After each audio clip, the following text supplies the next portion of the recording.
os 3 anos e meio finais do período escatológico que estamos estudando, tá ok? Então temos aí nesse mapa traçado aí, nesse plano, né, acerca dos tempos escatológicos, parênteses profético que ainda vivemos, o arrebatamento que estamos aguardando ansiosamente, os primeiros 3 anos e meio, que é a falsa paz, e agora tratamos com essas descrições de Apocalipse 12, está muito claro que adentramos ao período chamado grande tribulação, aquilo que Cristo falou que se não fosse abreviado, ninguém sobreviveria. E aí após isso veremos então a parousia, as 2 etapas do evento chamado a vinda do Senhor, tá ok? O Senhor virá encerrar o período da grande tribulação. Então damos continuidade aí para falar mais algumas coisas. Veja só, em Apocalipse 13 temos a descrição da besta que sobe do mar.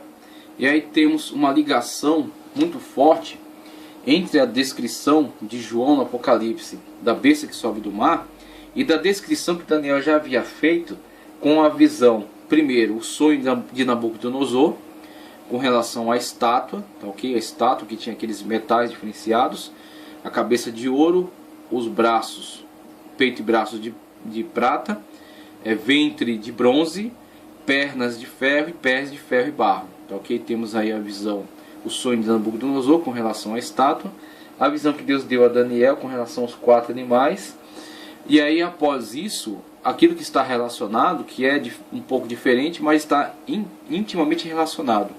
A visão que é dada a João acerca da besta que sobe do mar. Vemos que as características da besta que sobe do mar guardam em si correspondência com a descrição que Daniel fez, tanto na interpretação do sonho de Nabucodonosor, quanto nas visões que foram dadas a ele com relação aos animais. Após isso, veremos o plano de implementação, de imposição do governo do Anticristo por meio do sinal, de um grande enigma das Sagradas Escrituras, que é o 666, e finalmente a questão da batalha do Armagedon. Vamos fazer uma leitura aqui, tanto na apostila quanto no texto bíblico. Primeiramente a apostila diz: a palavra besta no grego é therion, tá certo? Ou therion. Esse vocábulo é usado para designar a palavra fera, animal indomável. Essa palavra é usada na literatura grega para indicar animais perigosos. A palavra besta era utilizada para indicar seres animalescos de natureza sobrenatural. Na literatura antiga se usava essa palavra referindo-se a um dragão monstruoso. Usava-se também para indicar indivíduos de natureza brutal. A besta é o próprio anticristo. O que resta saber é qual das duas, se a que emerge do mar ou a que emerge da terra. Apocalipse 13, 1 a 11 estão descritas então essas feras, que são descritas como uma besta, a besta que sobe da terra, a besta que sobe do mar, e os diferentes papéis que desempenham no plano escatológico. A besta que emerge da terra. Os intérpretes divergem sobre o fato de saber se o anticristo será a besta que sai da terra, Apocalipse 13, 11, ou a besta que sai do mar, Apocalipse 13, 1. Alguns entendem que a besta que sai da terra será para o anticristo que João Batista foi para Cristo, tendo em vista que o diabo tem procurado imitar a Deus em tudo, claro que sempre invertendo as coisas. Alguns expositores argumentam que assim como João Batista veio como precursor do Cristo, a besta que emerge da terra também virá como precursor da que emerge do mar, sendo que a segunda besta é o próprio anticristo. Sendo assim, a besta que sai da terra seria o falso profeta, o qual se servirá de ajudante do anticristo, que nesse caso seria a besta que emerge do mar. Satanás ofereceu a Cristo os reinos deste mundo, Mateus 4:8, mas o Senhor repeliu essa oferta, segundo as condições de Satanás. Esse mesmo oferecimento será feito ao anticristo. Assim sendo, somente a besta saída do mar tem estatura suficiente para ser a figura universal para cumprir o papel previsto para o anticristo com seu reino universal de maldade e apostasia. Apocalipse 19:19. Alguns intérpretes entendem que a terra de onde a segunda besta sairá é uma referência à terra de Israel. Acredita-se que dali sairá o falso profeta, a besta que sai da terra, e também o anticristo, a besta que sai do mar, isto é, das nações. A ideia de que o anticristo será um judeu é coerente porque ele fará um pacto com os judeus por 7 anos, como já foi visto. Pois os judeus não crerão em nenhum Messias que não seja também um judeu. Veja só a abordagem que o teólogo aqui dá acerca da descrição que João faz das duas bestas, a que emerge da terra e a que emerge do mar. E é interessante fazermos a leitura então de Apocalipse 13 e ver essas descrições tal qual são apontadas por João no seu texto. Veja, Apocalipse 13:1: E eu pus-me sobre a areia do mar e vi subir do mar uma besta que tinha 7 cabeças e 10 chifres. Novamente a questão da abordagem tal qual foi feita já no capítulo 12. 7 cabeças e 10 chifres, e sobre os seus chifres 10 diademas, e sobre as suas cabeças nomes de blasfêmia. Vemos tanto na besta, na abordagem da meretriz que está sobre a besta, ela carrega nomes de blasfêmia. Também vemos aqui a atitude da besta que sobe do mar, ela porta também em si nomes de blasfêmia, a atitude de agressão, de violência, de blasfêmia contra Deus, contra Todo-Poderoso. E lembrando-se, recordando-se sempre daquilo que João fala nas suas cartas agora, vemos que João nos dá um aviso muito claro de que há o anticristo e há os anticristos, tá, ok? Temos anticristos atuando na atualidade. Estão preparando o governo que será assumido pela besta que sobe do mar. O anticristo, o iníquo, que ainda é barrado, ainda é retido pela ação poderosa do Espírito Santo sobre a terra, tá, ok? Então quer dizer, esses anticristos, eles carregam a mesma atitude com relação a Deus, atitude de blasfêmia. Vemos em muitos governos, e não interessa que tipo de governo, se comunista, se capitalista, se liberal, tá certo? Não interessa que tipo de governo, vemos em muitos governos a atitude de blasfêmia contra o Todo-Poderoso. E muitos governos, e muitas instituições, e muitas filosofias, e muitos pensadores, a atitude de blasfêmia contra o Todo-Poderoso, desrespeito contra Deus. Esse espírito de blasfêmia, de levante contra Deus, está presente no mundo desde Nimrod, ok? Desde Nimrod, desde a Torre de Babel, quando organizaram toda a sociedade num plano organizacional humano, que se opunha a Deus, se colocava contra Deus, tá certo? Que mostrava que não precisava de Deus e que não tinha que obedecer às suas ordens, as ordens de se espalhar pela terra e povoar a terra após o dilúvio. Eles se reuniram num só lugar, construíram uma torre, tensionando substituir a Deus, estar no lugar de Deus, colocar o homem no lugar de Deus. É uma prévia do antropomorfismo. É uma prévia, do antropocentrismo, okay? Do homem no centro de tudo. E aí vimos que ao longo da história, mesmo tendo sido combatido por aquela ação do Todo-Poderoso, né, para que a sociedade humana não se destruísse com pouco tempo, então o Todo-Poderoso interveio, confundiu as línguas, as nações se separaram, se espalharam pela terra, mas de tempos em tempos surgem anticristos que levantam a mesma proposta, rebelião contra o Todo-Poderoso. E aí vemos multiformas pelas quais ele age, pelas quais ele propõe esse tipo de atitude, esse tipo de ação.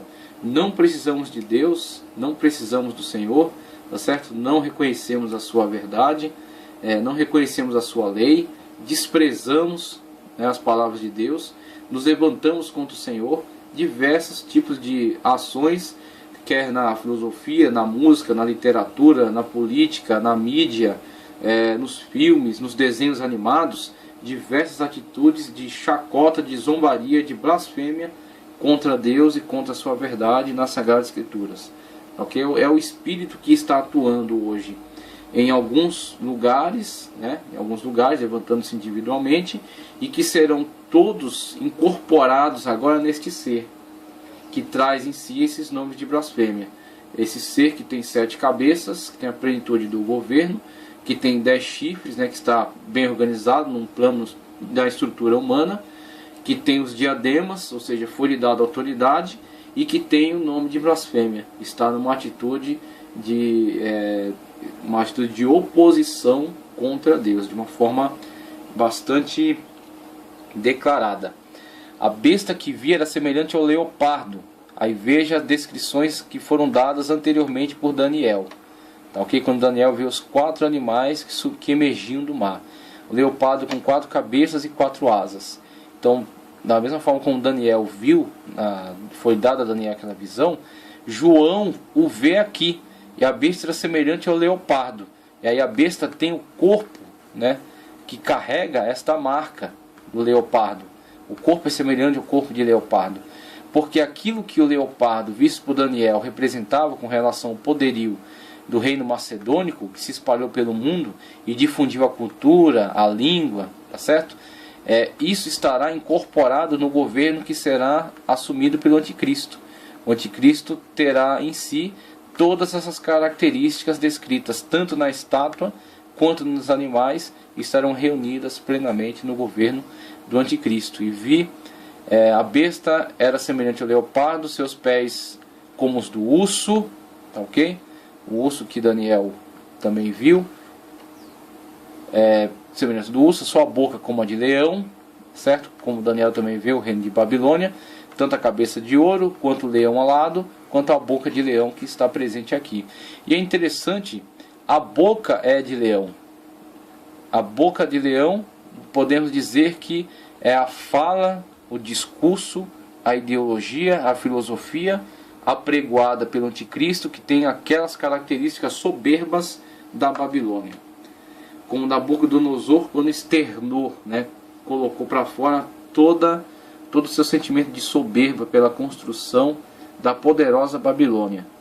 Esse mesmo espírito de Babilônia, tá certo? Que estava presente lá em Nabucodonosor, que foi visto por Daniel como um leão alado, que tem as suas asas arrancadas, é colocado sobre pés e é lhe dado coração de homem. A mudança das características de Babilônia, de um reino com limites geográficos, plano físico, plano político, para uma outra forma de governo. Um governo que não é mais num determinado território, não tem bandeiras, não tem leis específicas, não tem mapa geográfico, mas é um governo agora que está no coração dos homens. Então os homens têm em si esse espírito babilônico da soberba e da arrogância contra Deus. Ok? Está presente agora, foi dado no coração humano a este leão. E este leão que está atuando no coração dos governantes, ele estará presente no governo do anticristo e será a sua boca. Falará contra Deus com toda a soberba que herdou desse espírito que estava presente em Babilônia. Foi visto por Daniel e aqui é visualizado por João como sendo a boca dessa besta que sobe do mar.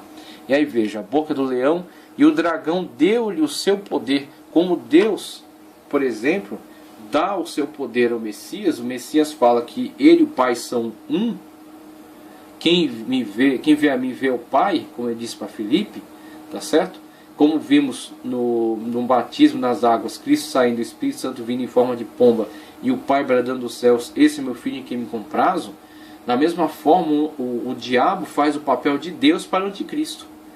E lhe dá o poder, conforme é escrito aqui. O dragão deu-lhe o seu poder, e o seu trono, e grande poderio. E vi uma das suas cabeças como ferida de morte, e a sua chaga mortal foi curada. E toda a terra maravilhou-se após a besta. Então, dentro dessa narrativa aqui, podemos colocar alguma situação, por exemplo, um atentado, né, que o anticristo sofrerá, é possível, e desse atentado uma ferida de morte, e dessa ferida de morte a cura. Então, da mesma forma como Cristo, né, recebeu o poder de Deus, foi ferido de morte na cruz do Calvário e foi ressuscitado e está vivo até hoje, o anticristo também realizará esse feito aqui, para conseguir o mesmo efeito que Cristo conseguiu com a sua morte e ressurreição. E a terra se maravilhou. Da mesma forma, o anticristo empreenderá a mesma ação. Ele será ferido de morte, mas será ressuscitado, será curado, e a terra se maravilhará diante desse feito. E adoraram o dragão, que deu à besta o seu poder. E adoraram a besta, dizendo: quem é semelhante à besta? Quem poderá batalhar contra ela? Tá ok? Veja aí qual é o impacto que causa na população terrestre dessa época aqui. e foi-lhe dada uma boca para proferir grandes coisas e blasfêmias, e deu-lhe poder para agir por 42 meses. Novamente, outra descrição aí para os 3 anos e meio, ou na contagem de dias, tá certo? Ou na contagem de 42 meses, conforme abordado aí. E abriu sua boca em blasfêmias contra Deus para blasfemar do seu nome e do seu tabernáculo e dos que habitam no céu, e foi-lhe permitido fazer guerra aos santos, período de grande tribulação, e vencê-los, e deu-lhes poder sobre toda a tribo, língua e nação, e adoraram todos que habitam na terra, esses cujos nomes não estão escritos no livro do Cordeiro, da vida do Cordeiro, que foi morto desde a fundação do mundo. Então vimos aí os mártires, né? Deu-lhes poder para batalhar contra eles e vencê-los. Eles foram visualizados no 5º selo, por exemplo, né? A multidão que clama por justiça de Deus. Se alguém tem ouvidos, ouça. Eu acho isso aqui extraordinário. Se alguém tem ouvidos, ouça. Aí onde está aquela frase? O que o Espírito diz às igrejas? Não está, porque não está mais a igreja. Existem indivíduos, né? Os rabiscos e as espigas caídas, e os 12 mil, os 154 mil israelitas que estão propagando a palavra no mundo, mas a igreja subiu no arrebatamento. Então sobre estes o Espírito Santo atuará para capacitar-lhes, para ajudar-lhes, para que eles resistam até o fim e tenham seus nomes escritos no livro da vida e sejam martirizados. O diabo não tem poder sobre a igreja. Em momento algum da história foi dito que o diabo tem poder sobre a igreja. Em momento algum, pelo contrário, a Bíblia diz: as portas do inferno não prevalecerão contra a igreja. A igreja de Cristo, a noiva do Cordeiro, em momento algum da história foi dado poder ao diabo sobre ela. Se os fiéis morrem, é porque Deus permite que eles morram. Mas o diabo nunca teve poder sobre a igreja. Aqui é dito que Deus dará poder sobre eles. Deu-lhes poder, né? E perseguiram, e os perseguiu e os matou. Tá ok? E aqui temos esses que serão mortos. Eles serão exatamente aqueles que não subiram com a igreja, mas serão capacitados pelo Espírito para serem fortes até o fim, mesmo diante do martírio, mesmo diante da tortura, mesmo diante da perseguição. Serão martirizados, serão mortos, serão reunidos, conforme o 5º selo nos apresenta, debaixo do trono de Deus, e aguardarão aí pela ressurreição, pela última etapa, né, da ressurreição, que será as portas já da implantação do reino milenial.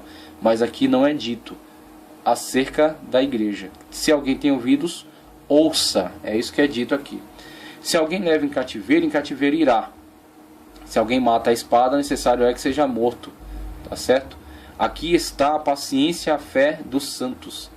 A paciência e a fé dos santos. Ou seja, os santos aguardam até o fim pela justiça de Deus, e lhes será dada. Lhes será dada. E vi subir da terra outra besta, e aqui tem a besta denominada falso profeta. Aqui é a descrição do anticristo, que enquadra aqui todas essas descrições, e é uma besta, a besta que sobe do mar, exatamente aquela que encabeça a área política, é o Messias de Satanás, ok? E aqui temos o seu precursor. E vi subir da terra outra besta, que tinha 2 chifres, semelhantes aos de um cordeiro, e falava como o dragão, ou seja, falava na eficácia, né, do dragão, e exerce todo o poder da primeira besta na sua presença. O poder é da primeira besta, a besta que sobe do mar, e ela concede a ele o seu poder, e exerce na sua presença, e faz que a terra e os que nela habitam adorem a primeira besta, cuja chaga mortal foi curada.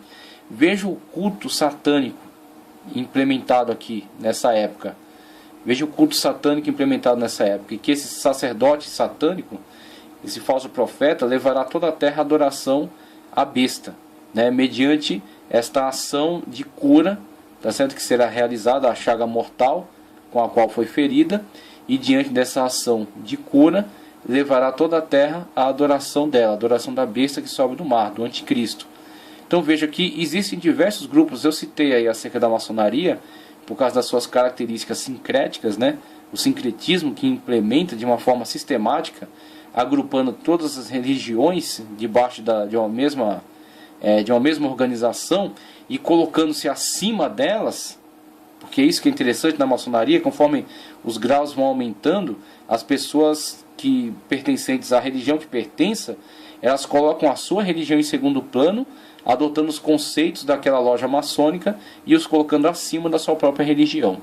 Tá certo? Então tem essa questão dessa elaboração sincrética, mas não temos só a maçonaria, temos diversas, temos o movimento da Nova Era, temos movimentos espiritualistas, tá ok? Temos movimentos ocultistas, tá? Esoterismo, temos movimentos cristãos, tá ok? Temos a falsa igreja de hoje, a igreja que tem comercializado o evangelho, a igreja que tem atraído multidões e massas através da supervalorização da questão dos milagres e da questão financeira. Então esta igreja não é uma igreja que prega a verdade em Cristo, porque a verdade em Cristo, como Paulo fala, que a prioridade da sua mensagem é pregar Cristo e esse crucificado, ou seja, a salvação em Cristo. A prioridade da igreja é salvação em Cristo. Essas igrejas elegeram como prioridade para si propagação de milagres, aglutinação de pessoas em torno disso, dessa proposta de milagres, e bênção financeira através da maldita teologia da prosperidade. Uma coisa é prosperidade bíblica, outra coisa é teologia da prosperidade. A teologia da prosperidade é comercialização do evangelho. E esse tipo de igreja é uma igreja que está contribuindo para o plano do anticristo. Tá certo? Que será com certeza agrupada àqueles que serão utilizados, serão usados pelo falso profeta. Serão mais um grupo pertencente ao falso profeta, aquele que levará todo mundo à adoração do anticristo. Tá, okay? Então temos um grupo vasto, um grupo imenso que será usado pela besta que sobe da terra. E faz grandes sinais, de maneira que até fogo faz descer do céu à terra, à vista dos homens. Tem igrejas que tudo que ela... toda a maneira com a qual ela comprova a sua veracidade é através de sinais, através de realização de feitos, de sinais. Que os seus pregadores dizem, se aqui está acontecendo sinais, é porque essa igreja é de Deus. E não necessariamente eles se preocupam em estar no centro da palavra. Eles não colocam a palavra como a sua medida de verdade. A pregação, a adesão à Escritura Sagrada em sua plenitude. Eles simplesmente colocam diante de si os sinais como comprovação da sua veracidade, de ser uma igreja de Deus. E aí diga para mim, qual é a diferença entre eles e isso aqui? E faz grandes sinais, de maneira que até fogo faz descer dos céus à terra, à vista dos homens. Isto aqui é a realização de sinais. E esta personagem que está realizando sinais não tem nada com Deus. Ele é um falso profeta, a besta que sobe da terra, que levará as nações à adoração do anticristo. E aquilo que ele usa para comprovar o seu poder é a realização de sinais. Da mesma forma como algumas igrejas já abandonaram a palavra, não priorizam a palavra e colocam diante de si, como a autenticidade do seu movimento, a realização de sinais. Tá, ok? É a mesma coisa. Então, muitas igrejas que são agrupadas a este exército aqui de adoração ao anticristo. E enganos que habitam na terra, com sinais que lhe foi permitido que fizesse na presença da besta, dizendo aos que habitam na terra que fizessem a imagem da besta, que fizessem uma imagem à besta, que recebera a ferida da espada e vivia. E foi-lhe concedido que desse espírito à imagem da besta, para que também a imagem da besta falasse, e fizesse que fossem mortos todos os que adorassem a imagem da besta. E faz que todos, pequenos e grandes, ricos e pobres, livres e cegos, seja posto um sinal. Veja o sinal, veja o sinal, tá ok? O 666, o sinal do governo, a imposição do governo do anticristo. E servos livres e servos, né, que lhe seja posto um sinal na mão direita ou nas testas, para que ninguém possa comprar ou vender. Veja a eficácia do cavalo preto, tá certo? Que controla toda a economia. Senão aquele que tiver o sinal ou o nome da besta, ou o número do seu nome. Aqui a sabedoria, aquele que tem entendimento calcule o número da besta, porque é número de homem. E o seu número é 666. E quanta especulação não fizeram em cima desses números aqui. O que não é o nosso papel. Ficar nos demorando aí em especulação. O que nos basta saber é que aqueles que ficarem, tá certo, presenciarão esses fatos terríveis aqui.